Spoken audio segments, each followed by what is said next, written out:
ይህ የሕያው እግዚአብሔር ቃል ነው። ምዕራፍ 36 ኤሳው ከከነዓን ሴቶች አገባ። እነርሱም የኬጢያዊው የኤሎን ልጅ አዳን፣ የኤውናዊው የጸባዖት ልጅ አዳ የወለዳት ሐሊማ፣ እንዲሁም የነባዖት እህት የሆነችው የእስማኤል ልጅ ቤስሞት ነበሩ። አዳ ለኤሳው ኤልፋዝን ወለደችለት። ቤስሞት ደግሞ ራጉኤልን ወለደችለት። እንደዚሁም ሐሊማ የኡስን የእስላምንና ቆሬን ወለደችለት። እነዚህ ኤሳው በከነዓን አገር የወለዳቸው ልጆች ናቸው። ኤሳው ሚስቶቹን፣ ወንዶችና ሴቶች ልጆቹን፣ ቤተሰቦቹን በሙሉ እንደዚሁ የቀንድ ከብቶቹን፣ ሌሎቹንም እንስሳት ሁሉ በከነዓን ምድር ያፈራውን ሀብት እንዳለ ይዞ ከወንድሙ ከያዕቆብ ራቅ ወዳለ ቦታ ሄደ። ብዙ ሀብት ስለነበራቸው አብሮ መኖር አልቻሉም። የነበሩበትም ስፍራ በከብቶቻቸው ብዛት የተነሳ ሊበቃቸው አልቻለም። ስለዚህም ኤዶም የተባለው ኤሳው መኖሪያውን በተራራማው ሀገር በሴር አደረገ። በሴር በተራራማ ሀገር የሚኖሩ የኤዶሚያውን አባት የኤሳው ዝርያዎች እነዚህ ናቸው። የኤሳው ልጆች ስም የኤሳው ሚስት የአዳ ልጅ ኤልፋዝና የኤሳው ሚስት የቤስሞት ልጅ ራጉኤል። የኤልፋዝ ልጆች ቴማን፣ አማር፣ ስፎ፣ ጎቶምና ቄኔዝ። የኤሳው ልጅ ኤልፋዝ ትምናህ የምትባል ቁባት ነበረችው፣ እርሷም አማሌቅን ወለደችለት። የኤሳው ሚስት የአዳ ልጆች እነዚህ ናቸው። የራጉኤል ልጆች ናሆት፣ ዛራ፣ ሳማና፣ ሚዛህ። እነዚህ ደግሞ የኤሳው ሚስት የቤስሞት የልጅ ልጆች ናቸው። የጽብዖን የልጅ ልጅ የአና ልጅ የኤሳው ሚስት ሐሊማ ለኤሳው የወለደቻቸው ልጆች የኡስ፣ የዕላማና ቆሬ። ከኤሳው ዝርያዎች እነዚህ የነገድ አለቆች ነበሩ። ለኤሳው የበኩር ልጅ የኤልፋዝ ልጆች አለቃ ቴማን፣ አለቃ ኦማር፣ አለቃ ስፎ፣ አለቃ ቄኔዝ፣ አለቃ ቆሬ፣ አለቃ ጎቶምና አለቃ አማሌቅ።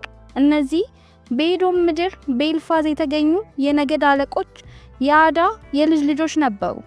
የኤሳው ልጅ ራጉኤል ልጆች አለቃ ናሆት፣ አለቃ ዛራ፣ አለቃ ሳማና፣ አለቃ ሚዛህ። እነዚህ በኤዶም ምድር ከራጉኤል የተገኙ የነገድ አለቆች የኤሳው ሚስት የቤስሞት የልጅ ልጅ ነበሩ።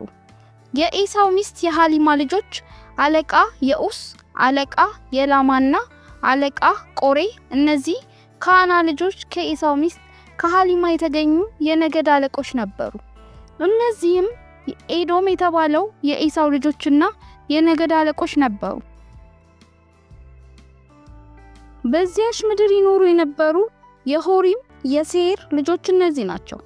ሎጣን፣ ሶባል፣ ጽቦን፣ አና፣ ዲሶን፣ ኤድ፣ ዲሳን። እነዚህም በኤዶም የነበረው የሴር ልጆች የሆሪያውያን የነገድ አለቆች ነበሩ። የሎጣን ልጆች ሆሪና ሄማም። የሎጣን እህት ቲምናህ ትባል ነበር። የሶባል ልጆች አልዋን፣ ማኔሃን፣ ኔማል፣ ስፎና፣ አውናም። የጽባኦን ልጆች አያና፣ አና። ይህ አና የአባቱን የጽባኦን አህዮች ሲጠብቅ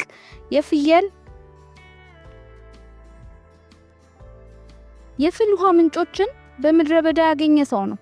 የአና ልጆች ዲሶንና የአናሴል ልጅ ሐሊማ። የዲሶን ልጆች ሄምናር፣ ኤስባን፣ ይትራንና ክራን። የኤጽር ልጆች ቢልሃን፣ ዛዋና፣ አቃን።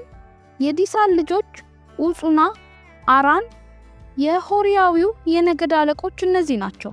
ሎጣን፣ ሶባል፣ ጽባኦን፣ አና፣ ዲሶን፣ ኤጽራና፣ ዲሳን። እነዚህ በሴር ምድር እንደየነገዳቸው የሆሪያውያን የነገድ አለቆች ነበሩ። የኤዶም ነገስታት ንጉስ በእስራኤል ከመንገሱ በፊት በኤዶም የነገሱ ነገስታት እነዚህ ነበሩ። የቢኦር ልጅ ባላቅ በኤዶም ነበረ። የከተማውም ስም ዲንሃና ይባል ነበር። ባላቅ ሲሞት የቦስራው የዛራ ልጅ ኢዮባብ በምትኩ ነገሰ። ኢዮባብ ሲሞት የቴማዊው ሁሳም በምትኩ ነገሰ። ሁሳም ሲሞት የምድያም ሰዎች በሞዓብ ምድር ድል ያደረጋቸው የባዳድ ልጅ ሃዳድ በምትኩ ነገሰ። የከተማውም ስም ዳዊት ይባል ነበር። ሃዳድ ሲሞት የመስሬቃው ሰምላ በምትኩ ነገሰ። ሰምላ ሲሞት በወንዙ አጠገብ ያለው የረሆቦቱ ሳኦል በምትኩ ነገሰ። ሳኦል ሲሞት የአኮር ልጅ በአልሃና በምትኩ ነገሰ።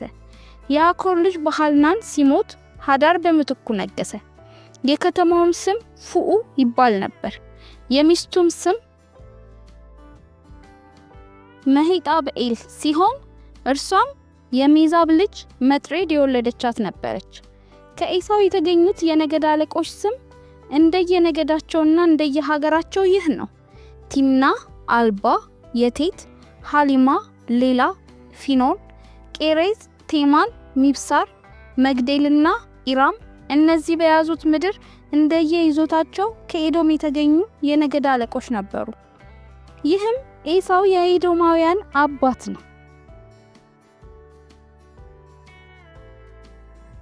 ምዕራፍ 37 ያዕቆብ አባቱ በኖረበት በከነዓን ምድር ተቀመጠ። የያዕቆብ ትውልድ ታሪክ ይህ ነው።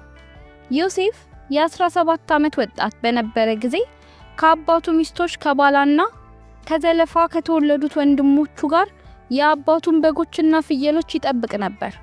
እርሱም ስለ ወንድሞቹ ድርጊት ለአባቱ መጥፎ ወሬ ይዞለት መጣ።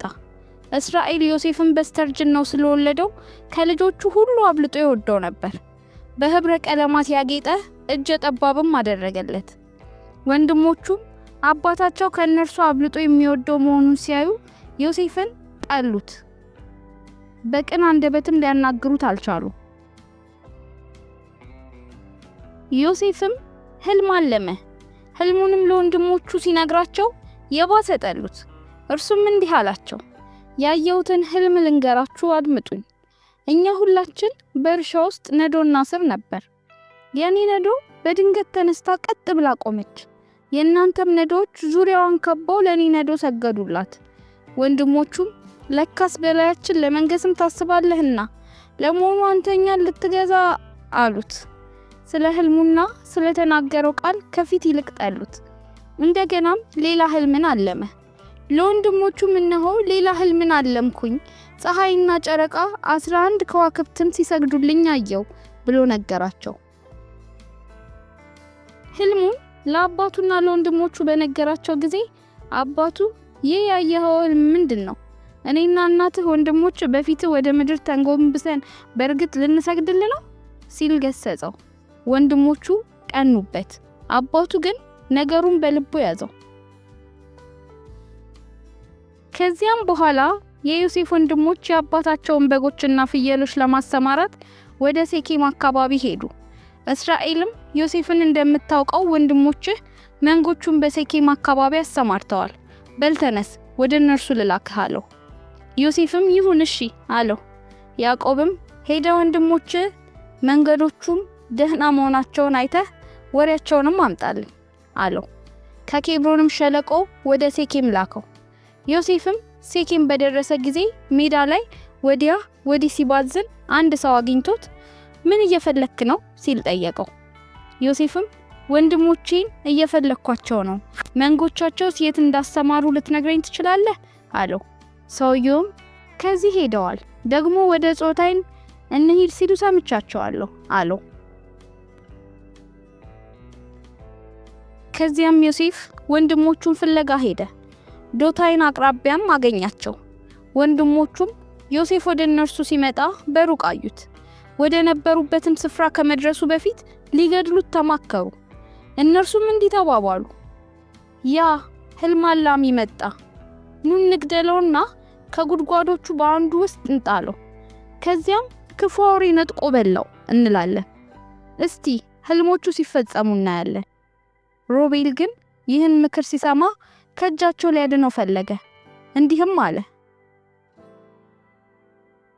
ህይወቱ በእጃችን አትለፍ፣ የሰው ደም አታፍሱ፣ ከዚህ ምድረ በዳ ጉድጓድ ውስጥ ጣሉት እንጂ እጃችሁን አታንሱበት። ሮቤል ይህንን ያለው ሕይወቱን ከእጃቸው አትርፎ ወደ አባቱ ሊመልሰው አስቦ ነበር። ዮሴፍ ወደ ወንድሞቹ እንደደረሰ የለበሳትን በህብረ ቀለማት ያጌጠች እጀ ጠባብ ገፈፉት። ይዘውም ወደ ጉድጓድ ጣሉት። ጉድጓዱም ውሃ የሌለበት ደረቅ ነበር። ምግባቸውን ለመብላትም ተቀመጡ። አሻግረው ሲመለከቱ ከገላድ የሚመጡ እስማኤላውያን ነጋዴዎች የግመል ጓዝን አዩ። ነጋዴዎቹ ሽቶ፣ በለሳን፣ ከርቤ በግመሎቻቸው ጭነው ወደ ግብጽ የሚወርዱ ነበሩ። ይሁዳም ወንድሞቹን እንዲህ አላቸው፣ ወንድማችንን መግደልና አሟሟቱን መደበቅ ምን ይጠቅመናል? ከዚህ ይልቅ ለእስማኤላውያን ነጋዴዎች እንሽጠው፣ እጃችንን ግን በእርሱ ላይ አናንሳ። ምንም ቢሆን ወንድማችን ስጋችን ነው። ወንድሞቹም በሐሳቡ ተስማሙ። የምድያም ነጋዴዎችም እነርሱ ዘንድ እንደደረሱ ወንድሞቹ ዮሴፍን ከጉድጓድ አውጥተው ለእስማኤላውያን በ20 ጥሬ ብር ሸጡላቸው። እነርሱም ዮሴፍን ወደ ግብጽ ወሰዱት። ሮቤል ወደ ጉድጓዱ ተመልሶ ሲያይ ዮሴፍን በማጣቱ ልብሱን በሐዘን ቀደደ። ወደ ወንድሞቹም ተመልሶ ብላቴናውን ጉድጓድ ውስጥ የለም፣ የት አባቴ ልሂድ አለ። ከዚያም የዮሴፍን እጀ ጠባብ ወሰዱ። አንድ ፍየልም አርደው እጀ ጠባቡን በደም ነከሩት። በህብረ ቀለማት ያጌጠውን እጀ ጠባብ ወደ አባታቸው ወስደው ይህ ወድቆ አገኘ ነው። ወደ አባታቸው ወስደው ይህንን ወድቆ አገኘ ነው። እጀ ጠባብ የልጅህ መሆኑን አለመሆኑን እስቲየው አሉት። እርሱም ልብሱን አውቆት ይህማ የልጅ እጀ ጠባብ ነው፣ ክፉ አውሬ በልቶታል፣ በእርግጥ ዮሴፍ ተቦጫጭቋል አለ። ከዚያም በኋላ ያዕቆብ ልብሱን ቀደደ፣ ማቅም ለብሶ ስለ ልጁ ብዙ ቀን አለቀሰ። ወንዶችና ሴቶች ልጆቹ ሁሉ ሊያጽናኑት መጡ። እርሱ ግን ሊጽናና ባለመቻሉ በሐዘን እንደተኮራመትኩ ልጅ ወዳለበት መቃብር ወርዳለሁ አለ። ስለ ልጁም አለቀሰ። በዚህ ጊዜ የምድያም ነጋዴዎች ዮሴፍን ወደ ግብጽ ወስደው ከፈርዖን ሹማምንት አንዱ ለነበረው ለዘቦች አለቃ ለጲጢፋራ ሸጡት። ምዕራፍ 38 በዚያም ወራት ይሁዳ ከወንድሞቹ ተለይቶ ኤራስ ወደ ተባለ አዶሎማዊው ሰው ወረደ። እርሱም ዘንድ ለመኖር ቤቱ ገባ። እዚያም ሳለ ይሁዳ የከናናዊውን የሴዋን ልጅ አየ። እርሷንም አግብቶ አብሯት ተኛ። እርሷም ጸንሳ ወንድ ልጅን ወለደች። ስሙም ኤር ተባለ። እንደገናም ጸንሳ ወንድ ልጅን ወለደች። ስሙን አውናን አለችው። አሁንም ደግማ ወንድ ልጅን ወለደች። ስሙንም ሴሎም ብላ አወጣችለት። እርሱንም የወለደችው ከዚብ በተባለ ቦታ ነበር። ይሁዳ የበኩር ልጁን ኤርን ትዕማር የምትባል ሚስትን አጋባው። የይሁዳ የበኩር ልጅ ኤር ግን በእግዚአብሔር ፊት ክፉ ነበር፣ እግዚአብሔርም ቀሰፈው። በዚህ ጊዜ ይሁዳ አውናንን ዋርሳዋ እንደመሆኑ ከወንድም ሚስት ጋር ሩካቤ ስጋ በመፈጸም የወንድምን ስም የሚያስጠራ ዘር ተካለት አለው። አውናን ግን የሚወለደው ልጅ የእርሱን ስም የሚያስጠራ እንደማይሆን ስላወቀ ከወንድሙ ሚስት ጋር ሩካቤ ስጋ በፈጸመ ቁጥር የወንድሙን ስም የሚያስጠራ ልጅ እንዳይወልድ ዘሩን በምድር ላይ ያፈስስ ነበር። ይህም በእግዚአብሔር ፊት ክፉ አድራጎት ሆኖ ስለተገኘ እርሱንም እግዚአብሔር በሞት ቀሰፈው። ከዚያም ይሁዳ ምራቱን ትዕማርን ልጄ ሴሎም ለአካለ መጠን እስኪደርስ ድረስ ወደ አባትሽ ቤት ሄደሽ መበለት ሆነሽ ብትኖር ይሻላል አላት። ይህን ያለው ሴሎም እንደ ወንድሞቹ ተቀስፎ ይሞትብኛል ብሎ ስለሰጋ ነበር። ትዕማርም እንዳላት ሄደች፣ በአባቷን ቤት ተቀመጠች። ከብዙ ጊዜ በኋላ የሹአ ልጅ የይሁዳ ሚስት ሞተች። ይሁዳ ከሐዘኑ ከተጽናና በኋላ ከአዶሎማዊው ከሂራ ጋር የበጎቹን ጠጉር የሚሸልቱ ሰዎች ወዳሉበት ወደ ተምና ሄደ። ሰዎቹም ለትዕማር አማትሽ የበጎቹን ጠጉር ወደሚሸልትበት ሰዎች ዘንድ ወደ ተምና እየሄደ ነው አሏት። ይህን እንደሰማች የመበለትነት ልብሷን አውልቃ ማንነቷ እንዳይታወቅ ፊቷን በሻሽ ተከናንባ ወደ ተምና በሚወስደው መንገድ ዳር ባለች ኤናይም በተባለች ከተማ መግቢያ ላይ ተቀመጠች። ይህንን ያደረገችው ሴሎም ለአካለ መጠን ቢደርስም እርሷን እንዲያገባ አባቷ ለመፈለጉን ስላወቀች ነው። ፊቷን በሻሽ ተሸፍና ሲያያት ይሁዳ ዝሙት አዳሪ መሰለችው። ምራቱ መሆኗን ባለማወቁ እርሷ ወዳለችበት ወደ መንደሩ ዳር ጠጋ ብሎ እባክሽ አብሬሽ ልተኛ አላት። እርሷም አብረኸኝ ብትተኛ ምን ትሰጠኛለህ ብላ ጠየቀችው። ከመንጋዬ መካከል አንድ የፍየል ጠቦት እልክልሻለሁ አላት። እርሷም መልሳ ጠቦቱን እስክትልክልኝ ድረስ ምን መያዣ ትሰጠኛለህ ብላ ጠየቀችው። ታዲያ ምን መያዣ ልስጥሽ አላት። እርሷም የማህተም ቀለበትህን ከነማሰሪያው እንደዚሁም ይህን በትርህን ስጠኝ አለችው። የጠየቀችውን ሁሉ ሰጣት። አብሯትም ተኛ። እርሷም ጸነሰች። ከዚያም ወደ መኖሪያዋ ተመልሳ ሻሿን አውልቃ እንደወትሮዋ የመበለት ልብሷን ለበሰች። ይሁዳ በመያዣ ስም የሰጣትን ዕቃዎች ለማስመለስ የፍየሉን ጠቦት በአዶሎማዊው ወዳጁ ላከላት። መልእክተኛው ግን ሴትየዋን ሊያገኛት አልቻለም። በኤናይም ከተማ መግቢያ ከመንገዱ ዳር የነበረች ያቺ ዝሙት አዳሪ የት ደረሰች ሲል ጠየቃቸው። ሰዎቹም በዚህ አካባቢ ምንም ዝሙት አዳሪ ታይታ አትታወቅም አሉት። መልእክተኛው ወደ ይሁዳ ተመልሶ ሴቲቱን ላገኛት አልቻልኩም፣ ነዋሪዎቹም በዚህ አካባቢ እንደዚህች ያለች ዝሙት አዳሪ የለችም አሉኝ ብሎ ነገረው። ይሁዳም እንግዲህ መያዣውን እንደያዘች ትቅር፣ አለዚያ መሳቂያ እንሆናለን። ለነገሩማ ይህን ፍየል ላኩኝ፣ አንተም ፈልገህ አላገኛትም አለ። ከ3 ወር ያህል በኋላ ምራተ ትዕማር ዘማዊ ሆናለች፣ ከዚህም የተነሳ አርግዛለች ተብሎ ለይሁዳ ተነገረው። ይሁዳም አውጧት፣ በእሳት ተቃጥላ ትሙት አለ። እርሷም ተይዛ በምትወሰድበት ጊዜ ለአማቷ እኔ ያረገዝኩት የነዚህ ዕቃዎች ባለቤት ከሆነ ሰው ነው ስትላከችበት፣ ደግሞ የማህተሙ ቀለበት ከማንጠልጠያውና በትሩ የማን እንደሆነ እስቲ ተመልከት አለችው። ይሁዳም ዕቃዎቹን አውቆ ልጄ ሴሎም እንዲያገባት ባለማድረጌ እርሷ ከኔ ይልቅ ትክክል ናት አለ። ከዚያም በኋላ ከእርሷ ጋር አልተኛም። የሞለጃ ጊዜ እንደደረሰም ጸንሳ መንታ መሆኑ ታወቀ። በምትወልድበት ጊዜ አንደኛው እጁን አወጣ። አዋላጂቱም ይህኛው መጀመሪያ ወጣ ስትል በእጁ ላይ ቀይ ክር አሰረች። ነገር ግን እጁን መልሶ ሲያስገባ ወንድምየው ተወለደ። አዋላጂቱም አንተ እንዴት ጥሰህ ወጣ አለች። ከዚያም ስሙ ፋሬስ ተባለ። ከዚያ በኋላ እጁ ላይ ቀይ ክር የታሰረለት ወንድሙ ተወለደ። ስሙም ዛራ ተባለ። ምዕራፍ 39 በዚህ ጊዜ ዮሴፍ ወደ ግብጽ ተወስዶ ነበር። ከፈርዖን ሹማምንቶች አንዱ የሆነውም የዘበኞቹ አለቃ ግብጻዊው ጲጢፋራ ወደዚያ ከወሰዱት ከእስማኤላውያን ነጋዴዎች እጅ ገዛው። እግዚአብሔር ከዮሴፍ ጋር ነበር፣ ኑሮ ተቃናለት። እርሱም በግብጻዊው አሳዳሪው ቤት ኖረ። አሳዳሪውም እግዚአብሔር ከእርሱ ጋር እንዳለና ስራውንም ሁሉ እንዳከናወነለት ባየ ጊዜ ዮሴፍ በእርሱ ዘንድ ሞገስ አገኘ፣ የቅርብ አገልጋዩም ሆነ። ጲጢፋራ በቤቱ ላይ ሾመው፣ ያለውንም ሀብት ሁሉ በኃላፊነት ሰጠው።